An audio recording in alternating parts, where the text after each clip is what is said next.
Como puedes ver, vamos a resolver un ejercicio que tiene que ver con lo que sería, por un lado, las transiciones electrónicas en el interior de un átomo y, por otro lado, lo que serían, podríamos decir, los espectros atómicos. Sabes que están relacionados, pero tenemos que hacer un trato, ¿verdad?, cuantitativo de una cosa y otra en este ejercicio. El enunciado lo que nos dice es que si supiéramos la energía de disociación de una molécula de hidrógeno, una vez que tuviéramos ese dato, sí, eso podría producir, con esa energía se podría producir una transición electrónica desde el electrón que está en el estado fundamental del átomo de hidrógeno a otro nivel energético, en primer lugar, sería el primer apartado, y en otro caso sería si podríamos disociar una molécula de hidrógeno en el caso de una transición electrónica que fuera, por ejemplo, desde un nivel 3 del átomo de hidrógeno hasta el nivel fundamental. Lo que vamos a hacer, como siempre, es hacer este ejercicio apartado a apartado y, sin más, nos vamos a resolver el primer apartado del ejercicio. Como puedes ver, la pregunta es, ¿sería posible el paso a un estado electrónico excitado como consecuencia de esta colisión? Es decir, una colisión que se produciría entre un fotón que tiene toda la energía de disociación de la molécula de hidrógeno y un electrón en el estado fundamental del átomo de hidrógeno. Para poder hacer la respuesta a esta pregunta, lo primero que tenemos que hacer es tener en cuenta lo que va a ser que la energía de disociación, vamos a llamarla energía de disociación de esa molécula de hidrógeno que la conocemos, ha de ser igual a la variación de energía que se produce como consecuencia del tránsito electrónico del nivel fundamental a otro nivel de energía. Dicho de otra manera, lo que vamos a hacer es escribir esta diferencia de energía en función de, como sabemos ya, la constante de Planck y la frecuencia, pero recuerda que la frecuencia también la puedes escribir como el cociente entre la velocidad de propagación, es decir, la velocidad de la luz, y la longitud de onda. Así que tendríamos que sería también como hc partido por lambda. A partir de aquí, lo único que vamos a hacer es tener en cuenta 1 partido por lambda. Ahora vas a ver por qué vamos a tener en cuenta este 1 partido por lambda. Y sería el cociente entre la energía de disociación, que ya conoces, y el producto de H por C. Una vez que hemos hecho esto, lo siguiente que vamos a hacer es sustituir. Simplemente vamos a sustituir aquí los valores que conocemos. Por un lado tenemos que va a ser 458 kilojulios por mol menos 1. Esto es un dato que, como puedes ver, nos dan en el enunciado. Es la energía de disociación de la molécula. Y debajo vamos a tener, por lo tanto, este producto, ¿verdad? Vamos a ponerlo aquí más grande, que sería 6.63 por 10 elevado a menos 34. El valor de H son julios por segundo. Vamos a ponerlo aquí. Y después el valor de la velocidad de la luz, que serían 3 por 10 elevado a 8 metros por segundo menos 1. Y una vez que tengo esto, hay que tener en cuenta las unidades. Por ejemplo, tengo arriba kilojulios y abajo julios. Estas son unidades que tengo que hacer homogéneas, ¿verdad? Y después tendría aquí un mol menos 1, que no tengo mol menos 1 en el denominador, así que voy a usar dos factores de conversión. El primero hace referencia a que 1000 julios son 1 kilojulio. Esto simplemente para hacer homogénea la unidad de energía. Y por otro lado, lo que sería la definición propiamente dicha de mol, que sabemos que viene aquí, ¿verdad? En el enunciado lo vamos a marcar el número de Avogadro. Sabemos que un mol sería esto. Bien, pues lo que vamos a hacer sería un factor de conversión en el que voy a poner uno abajo, perdón, arriba, y abajo el número de Avogadro. 6.022 por 10 elevado a 23 y serían mol menos 1. Como podéis ver ya en este nivel en el que estamos, lo único que estoy haciendo es colocar en los factores de conversión el orden que me parece oportuno para poder hacer aquí, como está viendo, ¿verdad?, la cancelación. Mol menos 1 y mol menos 1, kilojulio con kilojulio, julios con julio de aquí, de la constante de Planck, y segundo menos 1 y segundo que tendríamos aquí. Por lo tanto, el resultado que vas a obtener sería con la unidad de metro menos 1, que es coherente con esto que estás calculando aquí, que sería 1 partido por lambda, o lo que es lo mismo, el número de ondas. Así que vamos a ponerlo para que lo puedas ver mejor en otro color, y sería 3. Vamos a poner aquí 8238 tomando todas estas cifras significativas por 10 elevado a 6 metro menos 1. Ya tengo el valor del número de onda. Pero, ¿y este número de onda para qué me va a servir? Bueno, pues me va a servir porque está relacionado, como vas a ver ahora, con lo que sería la ley de Higgs, ¿verdad? Para las transiciones electrónicas, para una serie, en este caso, una serie espectral. Y fíjate que sería la constante de Higgs, y ahora aquí vamos a poner 1 partido por n1 al cuadrado menos 1 partido por n2 al cuadrado. Insisto, esto sería igual al número de ondas, que es justo lo que acabo de calcular. Si tenemos en cuenta que el electrón está en el estado fundamental, vamos a tener en cuenta que n1 sería 1 y el valor de la constante de Higgs, que nos lo dice el enunciado, fíjate que lo voy a poner aquí, viene dado como 1,09677, ¿verdad? Incluso 0,6 nos dan, pero centímetro menos 1. Cuidado porque esta unidad no es una unidad del sistema internacional, sino que tenemos que convertirla. Y aquí debes tener un poco de cuidado. Te lo voy a poner aquí abajo. Sería 1,09677, vamos a ponerlo así, 0,6 centímetro menos 1. Y fíjate cómo voy a colocar el factor de conversión. Yo sé que un centímetro menos 1 tiene que ser equivalente a 10 elevado a 2 metro menos 1. Diríamos que el prefijo centi es 10 elevado a menos 2, pero date cuenta que este prefijo tengo que multiplicarlo por el exponente. El exponente que tengo es negativo, es menos 1, así que por eso me queda aquí este 10 elevado a 2 que te acabo de poner. Una vez que cancelo las unidades, como puedes ver, voy a tener que multiplicar por 10 elevado a 2 el valor que tengo aquí.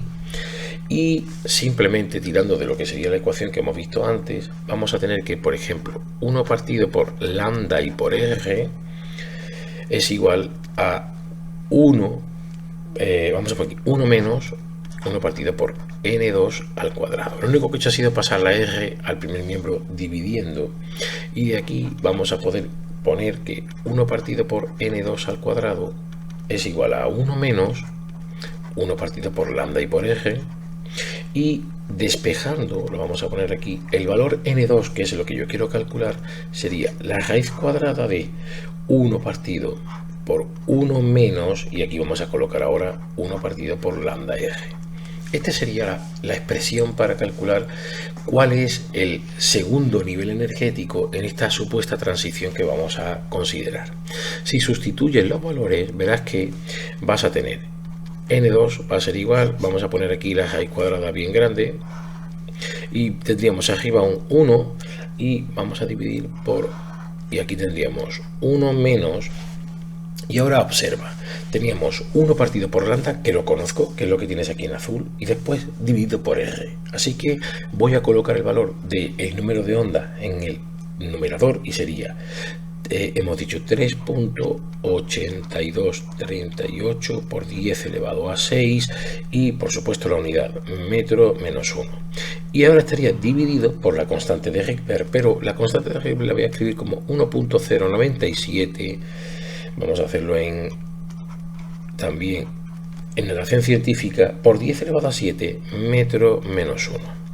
Ahora sí, podemos cancelar las unidades y voy a tener un número que sería adimensional. Simplemente haciendo esta operación vas a obtener como valor 1,24. ¿Y esto qué quiere decir? Bueno, pues lo que quiere decir es que no obtienes el siguiente nivel energético, es decir, la energía de disociación de una molécula de hidrógeno sería una energía que solamente permitiría, como podríamos decir, escapar del nivel 1 pero no llegar al nivel 2. Y ya sabes que los niveles energéticos dentro del átomo están cuantizados, es decir, no podemos tener en cuenta un salto electrónico, una transición electrónica que fuera de una órbita, como en este caso es el nivel energético, o un orbital del nivel energético fundamental, a un espacio intermedio, sino que tendríamos que haber obtenido un n sub 2 igual a 2 o superior, pero siempre un número entero. Por lo tanto, la conclusión sería que no es posible esta promoción electrónica. Así que no, me dice, ¿sería posible el paso a un estado electrónico excitado? La respuesta sería no, porque no tengo un valor de n que sea un valor natural. Y ahora ya sí nos vamos a ir al segundo apartado.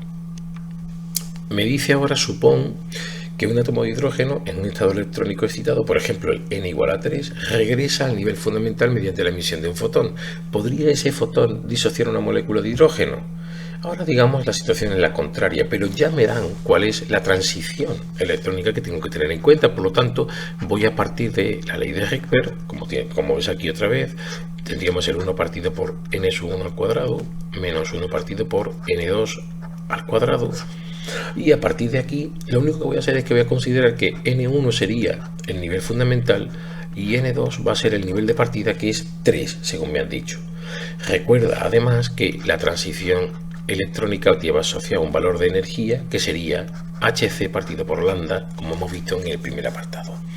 Una vez que tengo esto, lo siguiente que voy a hacer va a ser, bueno, pues tener en cuenta estas ecuaciones, y fíjate que la diferencia de energía sería, hemos dicho, el Hc partido por lambda, o lo que es lo mismo, fíjate que lo voy a poder poner como Hc por R, y aquí otra vez 1 partido por n1 al cuadrado menos 1 partido por n2 al cuadrado. He tenido en cuenta ambas ecuaciones, la expresión de Rydberg y la expresión de la energía, y la he puesto en una sola. Claro, esta transición energética la tengo puesta en función de todos los valores que conozco, así que simplemente tengo que sustituir y calcular. Esta diferencia de energía sería, por un lado, la constante de Planck, es decir, 6.63 por 10 elevado a 34 julios por segundo. Después tendríamos la velocidad de la luz, 3 por 10 elevado a 8 metros por segundo menos 1. Después tendríamos el valor de la constante de Rydberg, que voy a usar ya el que había puesto antes, 1.097 por 10 elevado a 7. Recuerda que había que hacer homogéneas las unidades y había que expresarla en este caso, metro menos 1. Y por último el paréntesis, si n1 vale 1, tendríamos un 1 menos, y aquí sería 1 partido por 9, porque recuerda que n2 vale 3 y el cuadrado 9.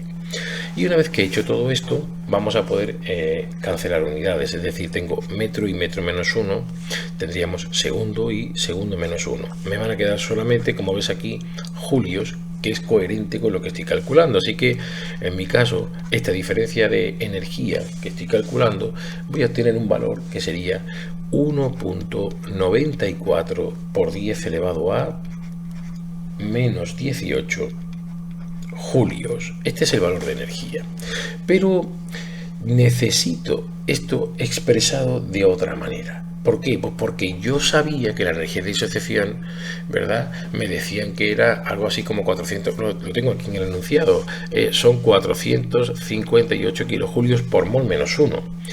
Claro que yo lo que he obtenido son julios, así que lo siguiente que tengo que hacer es un cambio de unidad. Vamos a partir otra vez de este valor, 1.94 por 10 elevado a menos 18 julios, y ahora ponemos un factor de conversión en el cual 1 kilojulio son 1000 julios. Ahora lo que estoy haciendo es justo lo contrario que hice en el primer apartado, ¿verdad?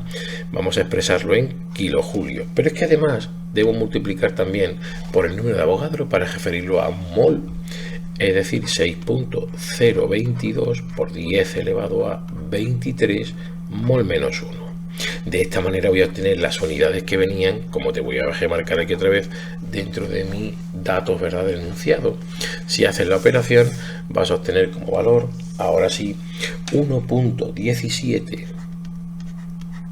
por 10 elevado a 3, y serían kilojulios por mol menos 1. Date cuenta que el valor que obtienes es un valor que es mayor que la energía. Vamos a ponerlo aquí. Este valor que acabamos de tener es mayor que la energía de disociación. Y eso lo que quiere decir es que sí que podría darse, ¿verdad?, que ese fotón disociase la molécula de hidrógeno. Con esto queda resuelto el ejercicio. Si te ha gustado, por favor, dale al me gusta, y si te suscribes al canal me ayudas a poder seguir haciendo vídeos como este. Muchas gracias.